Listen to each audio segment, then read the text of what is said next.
Эмне үчүн ушу репрессияланган аскер кызматкерлерибиз азырга чейин иликтебей атабыз мына? Аскер комиссар аябай таң калып, 4 тилди билген ушундай кыргыз малай табам деп ойлогон эмесмин. Уш кыйноолорду көргөн, буларга мына колдоруна мык каккан. Анан ошол жерде мунун аты туура эмес жазылып калган, Гади деп. Репрессия урматтарын ошо жогорку кеңештеги жана 90 депутат билиш керек. Өткөндө ошол репрессия боюнча барсак, 2 депутат аран келди.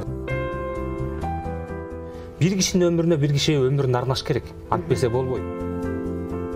Саламатсыз урматтуу көрөрман, биз куугунтук курмандыктары түрмөгүбүздүн бул жолку чыгарылышында 1937-38 жылдары сталиндик режимдин курмандыгы болгон кыргыз аскер интеллигенциясы тууралуу кеп кылалы деп атабыз. Бул максатта тажрыйбалуу аскер жетекчиси Адин Истамбековдун тууганы журналист Алмаз Батиловду репрессия курмандыктарын изилдеп келаткан аз сандагы тарыхчы окумуштуулардын бири Жумагул Байдилдиевди чакырганбыз. Коноктор менен маекти Бишкек студиясында мен Боролкан Турдубек кызы Сарыгулова алып бармакчымын. Урматтуу коноктор, кош келдиңиздер биздин студиябызга. Алмаз мырза дегенде ушу сизге берейин атабыз. Ошол негизи ушул улутта калган билимдүү аскер кызматкерлеринин бири Адин Истамбековдун тагдыры сиздин да тынчыңызды алып келаткан инсандардан бири экен.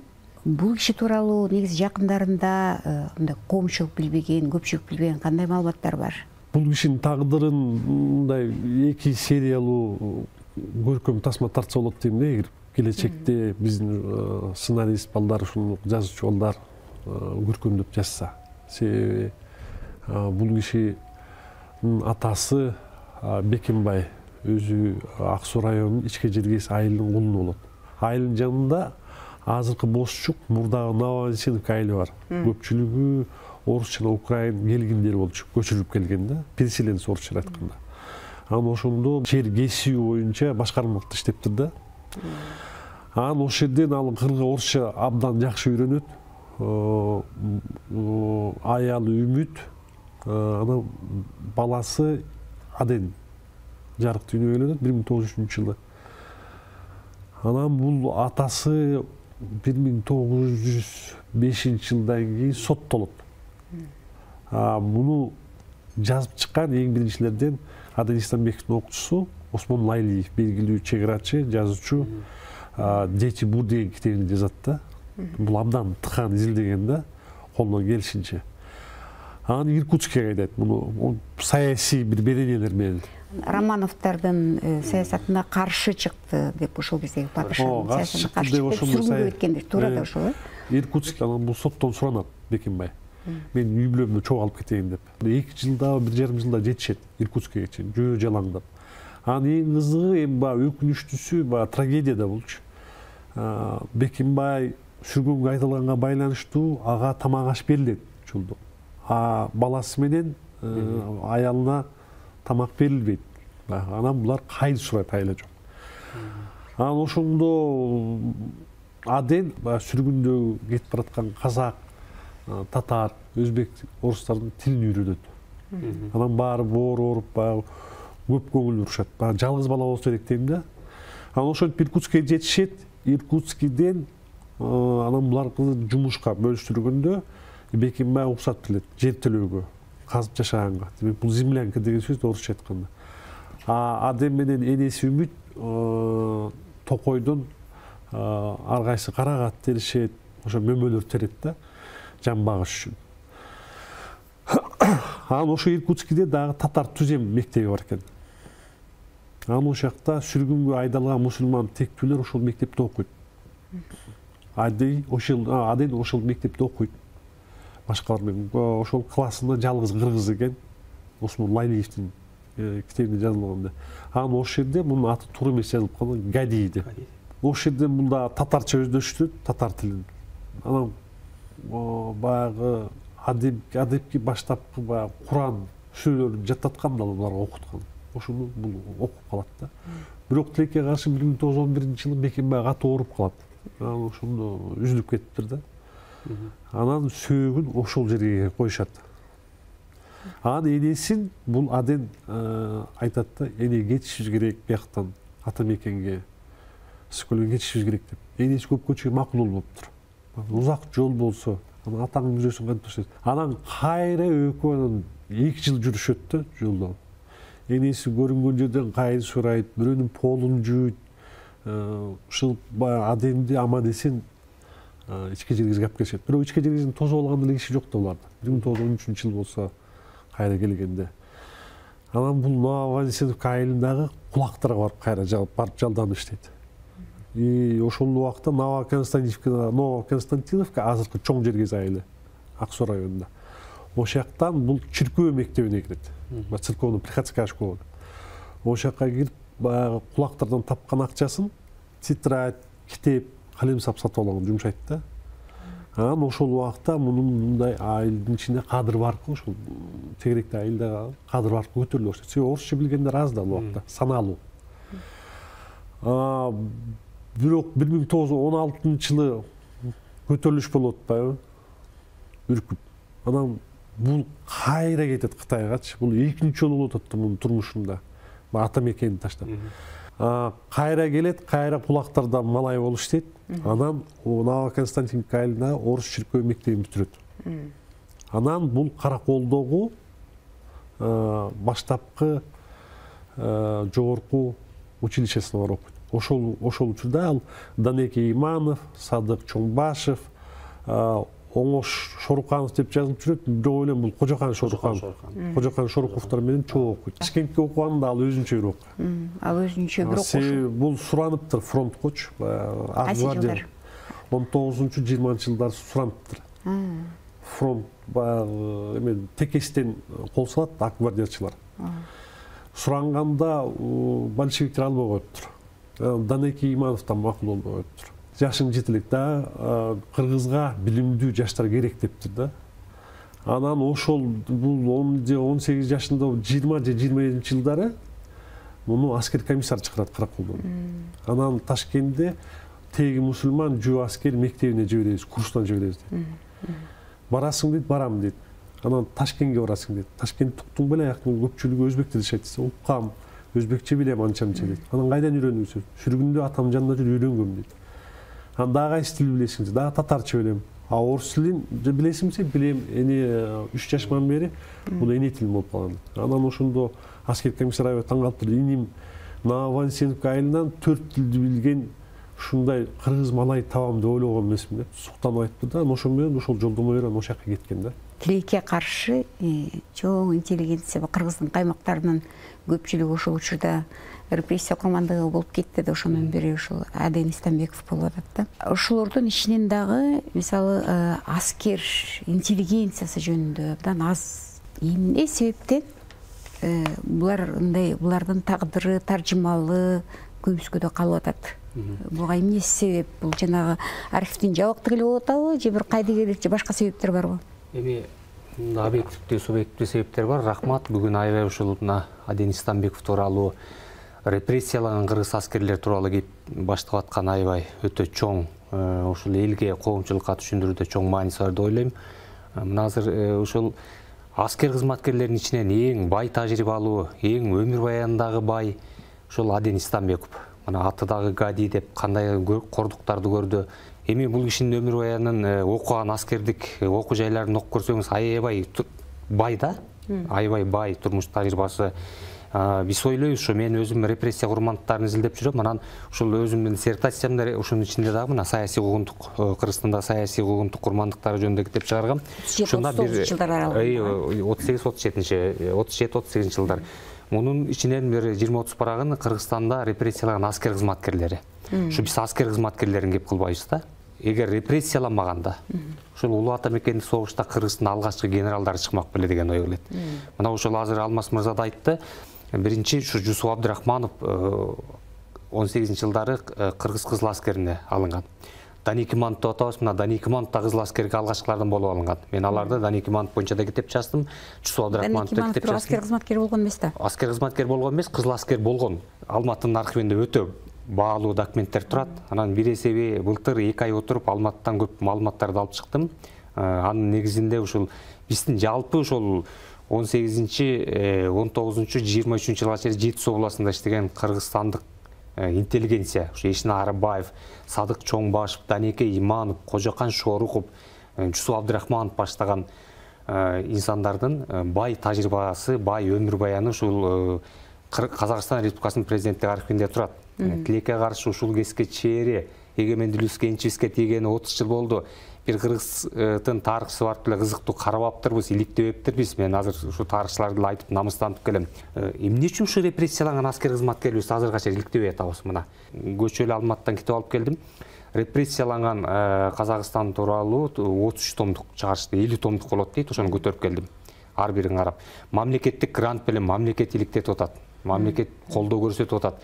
Бизде мамлекеттен репрессия эмес эле тарыхыбыз тууралуу эч нерсе мамлекеттен колдоо жок. Ушу Илимпостордун 20 миң сом айлык менен ушу Караколдун же Нарын архивинен барып документин карай албайт. Эң себеби ушул ал сыртка чыккан, ошо Алматынын, Ташкенттин, Россиянын архивдеринен караш деген 1 айлап, 2 айлап, 3 айлап отуруш керек. Bir барак кагаздан, bir делодон араң bir барак кагаз чыгат. Бул керек эле бул эмес. Канчалаган биздин мына хандарыбыз, бектерибиз, канчалаган акылман көсөлдөрүбүз мына ушулардын тарыхты тактоо боюнча биз азыр аябай арттабыз коңшулуктардан. Ошонун ичинде мына репрессия курмандыктары кирет. Жана аскер интеллигенциясы деп атпайбызбы аскерлер? Аскер кызматкерлеринин конкреттүү иштеп атасыздар да. Ошондо канча жабыркаган белгилүү адамдардын саны канча? Эми белгилүү адамдардын эч ким конкреттүү айта албайт. Бул жерде айтып атабыз мына. Бул ушул Аден Истамбеков менен бирге эле Күзөнбаев деген бар. Мына Осмонкул Алиевдин иниси дагы Алиев, азыр бул жерде айтам, Асан Алиев бар. Дагы көптөгөн биздин Кожобек Күзөнбаев, Жумаш Маркабаев дейбиз.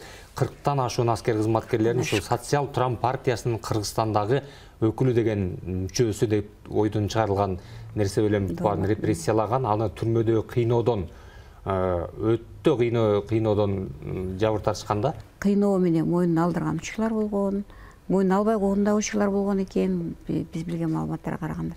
Ошондо Аден Истамбековдун түрмөдө өлгөнү белгилүү да. Кыйноодон, Түрмөдө өлгөн эмес эже. Жанагы ачык маалымат булактарында түрмөдө сабалып каза болгон деп турмуз. Мен Тайтамдын айтканына таян айтып атам да. Себеби Тайтам анын иниси, баласы Ким менен өкө теңчү болуп жатыш. Тайтаңыздын версиясы кандай ошондо? Ошо Кимден уккан версиясы да, сынган айнек менен мунун тамагына кошуп белгилеген деп. Ошондо 1 жыл камакта отуруп, 1 жыл камакта бошотулган. Бошотулган деп Тайтам айтып жүрчү да. Акталган болуп калат ошондо. Акталган, акталбаган эже ал Ташкенттеги же Алматыдагы же Россияда архивдерден такташ керек аягына чейин. Бул дагы мындай көмүскөдө калып атпайбы, бул иштин тагдырычы. Муну тактаган кишилер азырынча жок. Сиз аракет кылган жоксузбу? Эже ошо колум жетпей жүрөт, ачыгын айткандачы. Негизи кандай ыкмалар пайдаланган бул кыйноолордо дегенде да кызык да. Адам ичи да кыз кыйноолорго кабылган. Ошонун айынан керек болсо бири-бирин саткан. Күнөөсүз адамдар, кайрыл аркасынан күнөөсүз адамдар да эшитип келген. Анын ичинде ушул аскер кызматкерлер да бар. Аскер кызматкерлеринин талап өзгөчө да. Кыйноо, укмуш кыйноолорду көргөн буларга мына колдоруна мык каккан, сабаган. Эми бул жерде мындай болуп атат да, Сталиндик репрессия кабылган 3 тисме белгилен кеткен. Биринчи тисме, биринчи список токтоосуз түрдө атылсын деген. Экинчи списокто 15 жылга каталышуусуз туугандар менен катышпастан алыскы Сибирге айдалсын деген. Үчүнчү список ал болсо күнөөсү жеңилирээк, ал бир 5 жылдан 10 жылга чейин түрмөгө кесилсин деген. Мына ошол түрмөдөгү кыйноодон 10 жылга кетүүчү кишилер ошо кыйноонун айынан сабап атып өлүп калгандар бар. Ал эми атууга кетип атат ошол жерден. Биринчи списокко атууга кеткен бул жерде мына жана да айтып атасыз, Турдубек Усупбеков деген болгон аскер кызматкери. Бул кыйын аябай. Мына бул Россиянын архивинен алынган маалыматта Сталин, Молотов, Ждановдор кол коюп атат. Мына биринчи категориядагылар токтоосуз түрдө атылсын деген. Ушунда Турдубек Усупбеков кирип атат. Биринчиге токтоосуз түрдө атылсын дегенге.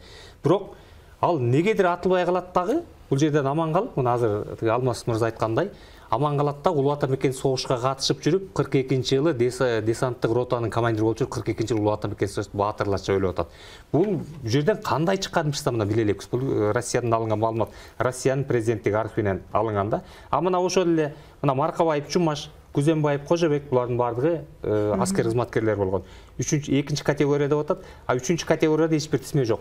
Демек, үчүнчү категорияга калган ошол аскер кызматкерин кыйноодон мойнуна алдыра албай кыйнап атып каза болуп калгандар бар да.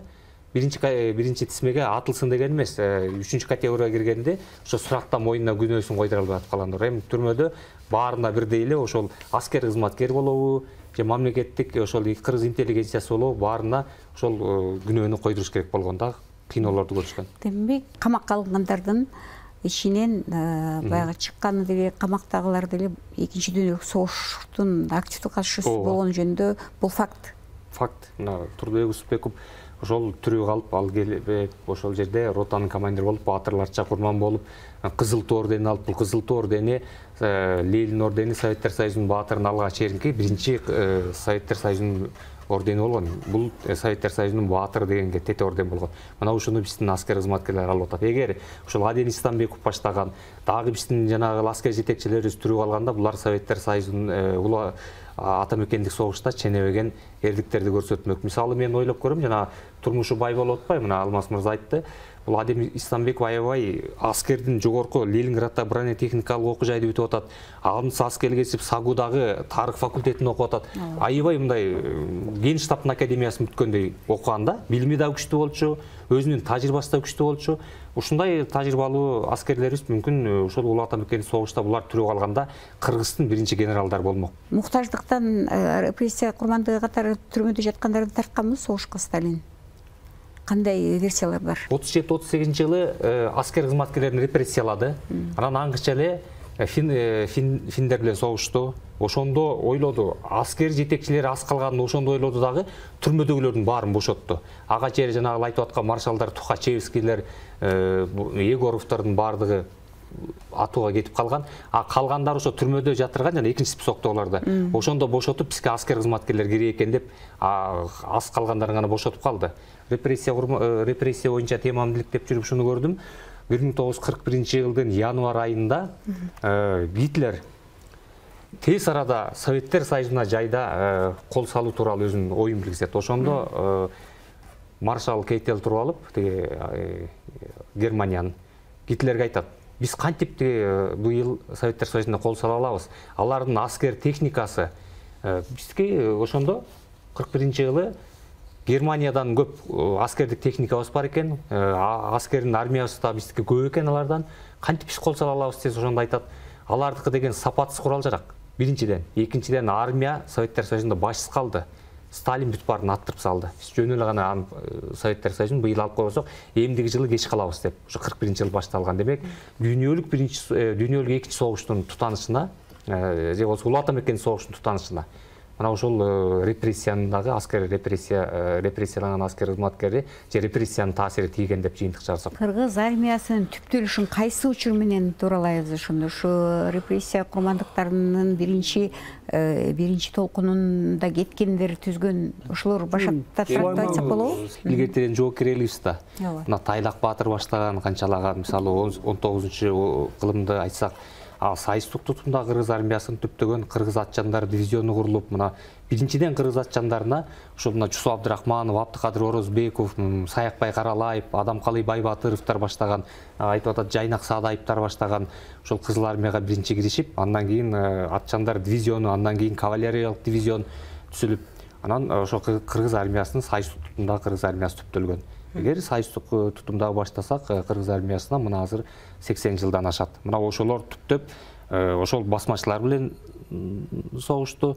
Андан кийин өзлөрүнчө окуп, кадимкидей аскер жетекчилерибиз калыптанды. Мына биз бүгүн кеп кылып аткан Адем Истанбековдор ошол аскер жетекчилик болуп калыптанды. Андан кийинки улуу атамекендик согуштагы аскер жетекчилерибиз. Мына ошол бул сайыстык тутумдагы деп айтсак болот да. Эми сайыстын негизи өлгө ошол жараны согуштан башталат. Ошол Михаил Васильевич Фрунзе түзүлүшүнө, Михаил Васильевич Фрунзе эмнеге зор болот да? Ошо биздин армиянын түптөлүшүнө. Азыр айтып атпайбызбы, Аден Истанбеков алгачкы офицерлердин бири да. Туңгуч офицерлердин бири бул Сулайман Күчүков болгон да. Бул эң биринчи кыргыздын ичинен Оренбург кадет корпусунда окуган да. Өзүнүн теги Алай Гүлчөдөн. Бул башкыр көпөс өстүргөн. Себеби ата экинчи асы болгондо бул Ташкенттен жоголуп кетип, ошол жерден атасынан адашып, анан Оренбургка апарып ошо өзүн багып, өзүнүн баласынын уулунда анан ошо окуу өткөзгөн. Эң биринчи кадр, орусча айтканда кадр офицер ушул киши болгон да.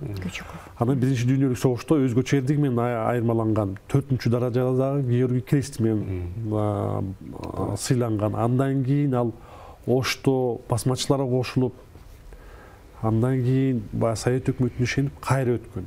Анан бул Фрунзе да муну сыйлаган деген сөз бар. Кызыл туу орден менен. Бирок кызыл туу ордени бар чындап элечи. Ошо Фрунзенин буйругу менен кара кыргыз атчандар полку түзүлүп атпа. Ошо дивизион полк ошо аскердик бөлүк. Анда такташ керек. Ошонун базасынан кыргыз өзүнчө кыргыз атчандар эскадрону, анан дивизиону болуп атпайбы. Баш ошондон башталат. Андан кийин мына азыр Эдуард Кубатов бар го, альпинист. Ошонун чоң аталары Акматалы Кубатов. Ал 19-жылы Ташкентке кетип, ошол жактан командирлик курсун бүтүп, Бухара эмирин тактан түшүрүүгө катышкан. Анан бул киши 28-жылы каза болот. Жараттан улам, бир нече жол жарат алыптыр. Анан мунун сөөгү аскердик шаани менен коюлган. Эң биринчи мындай биринчилерден бул киши да эми. Анан кийин бул 25-жылы түзүлүп атпайбы эскадрон. Ошол убакта Аден Истанбеков Ташкенттеги азыркы жалпы командалык училищени бүтүп атат. Анда мектеп экен, Ленин атындагы. Анан ошол мектепте бул адегенде андан кийин ротанын командири болуптур, анан кайра мугалимдикке алып келиптир. Анан ошондо бул Аден Истанбеков бул окуу жайда тактикадан сабак берет. Ошол убакта Совет өкмөтү улуттук кадрларды көтөрүш үчүн аскердик интеллигенцияны ошондо бүт Орто Азия менен Казакстанды топтойт. Анан ошондо окуган көрүнүктүү мамлекеттик ишмерлерден Кадыр Кулкачкеев, Болот Мукашев, Осмон Лайлиевдер окуган жана башкалар көрүнүктүү башы көрүнгөн офицерлер. Анан ошолорго кыргызга да, эгер ошол кыргыздарга баарына тең карап, Аден Истанбеков, эгер ошол учунда баары тең эле билимсиз да көпчүлүгүчү, ошондо орусча так түшүндүрчү. Эгер казактар түшүнбөй калса, казакча түшүндүрүп беришет. Анан ошондон баягы сөз чыгыптыр, мунун улуту ким депчи. Анан ошондо Кадыр Качкеев ачык сураптыр да, сиздин улутуңуз ким? Мен кыргызмын. Анан кайсы жерденсиң? Көлдөмүн. Сен өзүң кайдан керек эт? Экөөбүз бир райондон турбайбыз. Мен ички жерге келдим деп. Анан бул киши партиялык кызматтарда иштеген, Хорезм, Бухарада, өкмөттүн тапшырмасы менен. Анан ошол убакта бул Москвадан окуйт. Аскердик командирлик курстарда. Анан Орто Азия университетинин тарых факультетин бүтүргөн. Сырттан окуп. Анан ошол учурда бул жана казак атчандар полкунун командиринин орун басары да болгон. Кийин бияка жиберишкен. Бул жана эскадрон, жогоруда айтпадымбы, эскадрон депчи. Эскадрон дивизионго айланган. Ошол дивизион комиссары болгон. Мырзалы Алчынбаев деген офицерден кийин. Кадр жагынан жана саясий жагынан бекемдеген, чындаган Аден Истанбеков болгон. Кийин Ферганадагы атчандар, тоол атчандар дивизиясынан саясий бөлүм жетекчилигине дайындалган. Осмон Лайлиев ушундай эле тактайт, эң биринчи кыргыз дейт, ушундай жооптуу кызматка дайындалган аскердик офицерлер. Ошол мезгилде. 36-жылы болуш керек менимче. 36-жылдары. Анан ошо жана сакталып, биздин үй бүлөлүк архивде сакталып калган сүрөтү 36-жыл Фрунзе. Ошо Москвадан окуп келген, 34 жашта экен ошол убакта. Негизи бул жогоруда айтып кетпедим, аскердик интеллигенциянын тагдыры абдан оор болгон. Бирок булар Совет өкмөтүнүн ак дилинен ишенген. Булар азыркы армиянын өлгөсүн ушулар түздү да.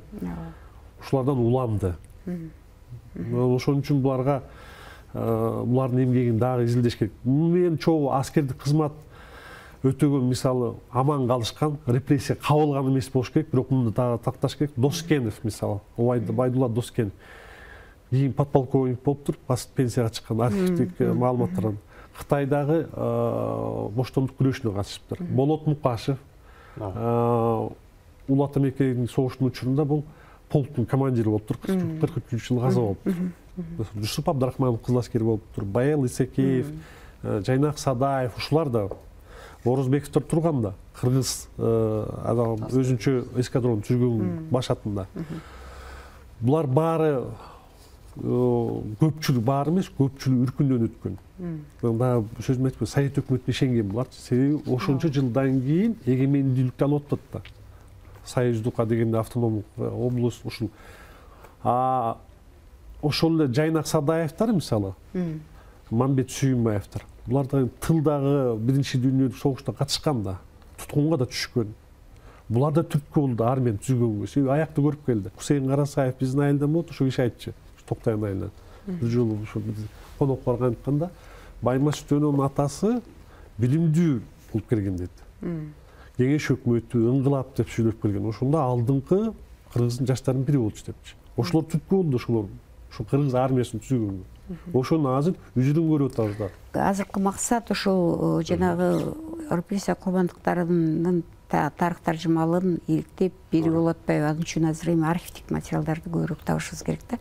Расмий мамлекеттик архивдерге ошол жашыруун архивдерге жетүү мүмкүнчүлүгү бүгүн канчалык? Эми жана айтып атабыз, мына бар этегине чыга албай атпайбызбы? Мына ушунун баардыгы жашыруун деп айтылып келди да. Жашыруун деген гриф менен сакталып келди. Мына Улуттук коопсуздук комитети ушунун документтерге биз илимпосттордо кире албайбыз. Баардыгы турат, ал жерде делолор бар.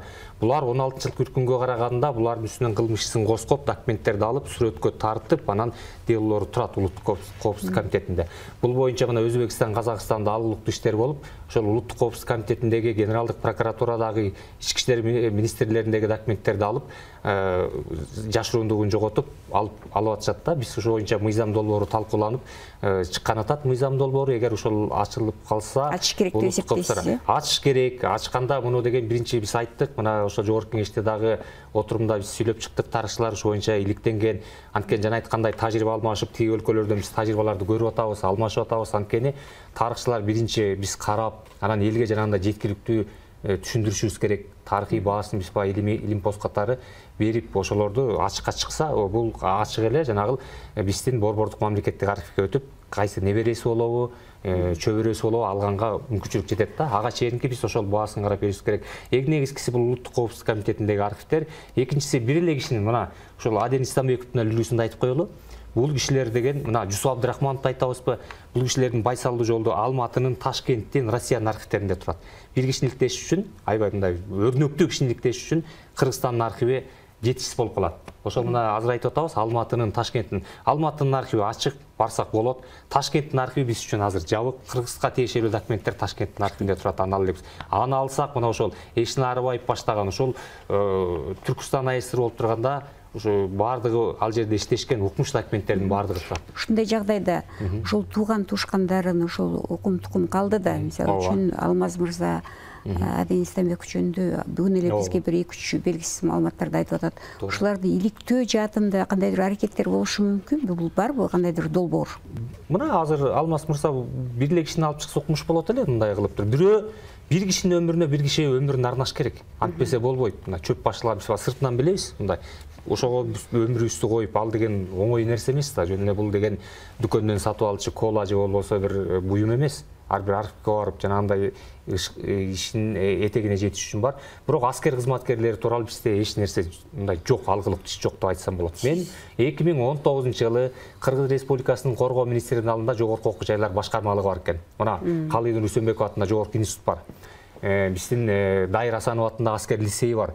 Биринчи кыргыз аскер тарыхы деген сабак бар экен. Кантип окутасыңар десе, бир отставкада генерал берет дейт Союз мезгилиндеги. Казакстандан алып келдим аскер деп. Жана мен айтып атпаймынбы, аскерлерибиздин башчана хандардан, батырлардан башталап тайлап батыр баштаган. Ошондон келип туруп бизди анан Улуу Ата Мекенин согушунан бүгүнкү күнгө Баткендеги жоокерлерибизге жетиш керек да. Ушундай бир алыктуу китепти көрө элекпин. Аны биз жазыш керек, биз жазбасак. Россияда бар аскер тарыхчысы деген бар, военный историк деген. патриоттуулук каяктан башталат? Биздин кыргыз аскерлер, биринчи кыргыз аскер жетекчилерин билиш керек да. Кыргыздын ошо баатырларын билиш керек да. Биздин жерибиздин кандай короп калганын билиш керек да. Анан жогорку окуу жайда ошол биздин аскер институттарда кайсыны окутуп атат билбейм. Анан айтып атабыз, баары эле жанагы такалат, ушундай бизге колдоо болсо, бизге программага момундай деп бөлүнсө, анан сиздер жасап берсеңиздер. Ошону изилдеп, ошо балдарды тарткан тарыхчылар жанагындай болуп, аябай бешке бүткөн, жогорку окуу жайда бешке бүткөн балдарыбыздын баардыгы жанагындай каражат астыгынан ага көңүл бурбагандыган бөлөк жака иштеп кетти дагы, артыбызда дүрт жок деп мен ачык айта алам. Демек, мен азыр эле ушул эле теманын үстүндө кыргыз тарых илими мындай коркунучта деп деле айтсам болот да. Артыбыз биз өзүбүздүн мамлекетибиз, өзүбүздүн тарыхыбызды жазбасак, анан баарыбыз турабыз. Өзүбүздүн акчабыз менен чет өлкөгө барып келип, бирден экиден мен сыяктуу 7-8 бир илим посттор барбыз, өзүбүздүн каражат менен китеп чыгарып, өзүбүз сүйлөп калып атабыз. Аден Истамбеков мындай иликтөөдөн сырткары калып атат, унутулуп атат, биринчи комиссарлардан деп айтып келатасыз, Азыркы жагдайда бул маселени кантип чечиш керек? Эми биринчиден такыр эмгек, аскер биздин эгемен Кыргызстан армиясы жөнүндө эмгек жазылбады деген мен кошула албайм. Ким бар? Ким? Эрлан Сатыбеков, Лаптева. Өкмөттүн акча жок, ооба туура. Бирок адамдын өзүнүн демилгеси да болуш керек да. Өзү изилдеп, аз айтып атпайбы, Аден Истамбеков мисалы, колунда ошол Жайнак Саадаев, буларды өкмөт каржылаган эмес да, толук бойдончу. Булардын өзүнүн демилгеси, ошо менен мамлекеттүүлүк жаралды да. Мамлекеттүүлүктүн белгиси ушул тарых. Анан ошого мамлекеттен колдоо керек, чоң көмөк. Жазачу мына биз даярбыз, биз жазалы деп турабыз. Баарыбыз мына дат даяр турабыз. Эгер дагы бир 5 жылбы дебейин, бир 10 жыл, 15 жылдан кийин мамлекет акчаны кармап алып жастырганга киши таппай калабы деген коркунуч болот да. Аскер интеллигенциясынын тарыхы, таржымалынын бүгүнкү сабагы кандай сиздин оюңузча? Булардын турмушу репрессия болгон, трагедия болду да. Бирок ошол менен булардан биз булардын өмүрүнөн өрнөк алышыбыз керек да. Ата мекенге кандай кызмат кылуу, өзүнүн жеке турмушуна кайыл болуп, ошого баш оту менен кирип мекендин коопсуздугун чыңдоого. Экинчи сабагы бул биз айкөл мамиле кылуу керек да. Өз кенедей улут болсок. Кыргызстан негизи Кыргыздан башка улуттарда жашайт да.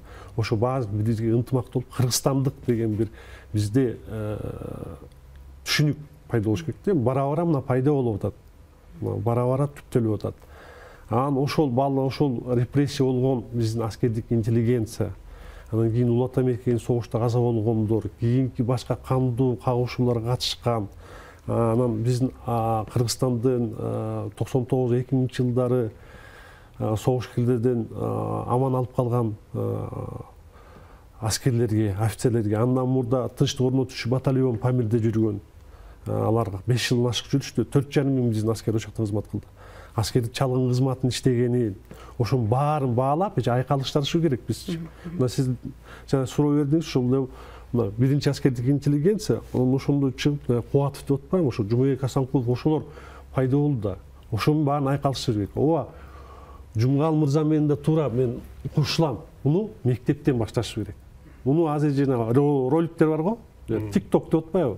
Ошол TikTokко, Instagramга, мамлекеттик телеканал, радиолордон бул байма-бай айтылып туруш керек. Акырындык менен бул биздин жаштарыбызга сиңирилиш керек, каныначы. Бул идеология. Себеби мисалы Казакстан, Өзбекстан бул жагынан абдан алып иштеп атат. Биз артта калдык. Адабиятчылар ушундай темага кайрылсалар дагы, бирөөнө адабий жактан да жеткирсек. Анан жана роликте аябай жакшы айттың, бүгүнкү жаш муундарга ушундай ролик, документалдуу фильм, көркөм фильм тартуудан аябай артта калып атабыз. Мына Казакстанда Бауыржан Момушулун тартты. Бауке өз ат минип барып туруп Москваны коргоп салды, биздин дүйшөн кулдар жок. Мына бул жагынан дагы алардын биздин ушул кемчилигибиз да ушундан болуп атат. Эми азыр көркөм фильм тартууга, документалдуу фильм тартууга мамлекеттин чама чаркы чак, кыйратып деле көп нерсе тартып элек мындай. Биз жанагы мектепке сабак бериш үчүн сөзсүз түрдө бул мамлекеттин илимий окуу методикалык китеп керек. Мына ошого жана тарыхчылар жана күйүп айтып атканым ошол да, бизге жардам бербесе ошол окуу китептерди канча нускада чыгарып берсе, айыл жерге жетсе, анан жанагындай күндөрдө ушундай теле, радио белен деп айтып атам, анан ар бир сабактарды, мисалы, Казакстанда репрессия курмандыктарын эскерүү күнү 29 май. Бул ачарчылык менен репрессия орунтары. 3 күн мамлекеттик кызматкерлерден бери өтөт. Биринчи биз деген ошо репрессия орунтарын ошо жогорку кеңештеги жана 90 депутат билиш керек. Өткөндө ушул репрессия боюнча барсак, 2 депутат аран келди, калганы 88 каякта фронтто жүрүп эч кимсе келген жок. Ал жерде студенттер отуруп койду. А студенттерге биз өзүбүз эле сүйлөп атабыз күнүгө.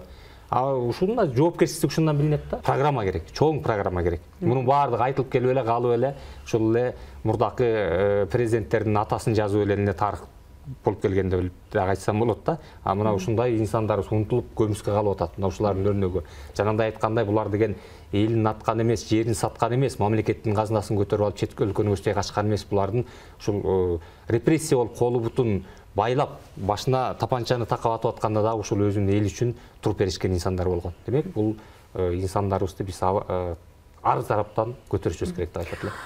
Анда уруксат берсеңиздер, жыйынтыктайлы. Ишенип атам, ушул сиздер менен болгон маек, сиздердин ой пикирлериңиздер дагы далай кишини ойлонтот болуш керек. Сиздердин ишиңиздерге ийгиликтерди каалайбыз, бар болуңуздар.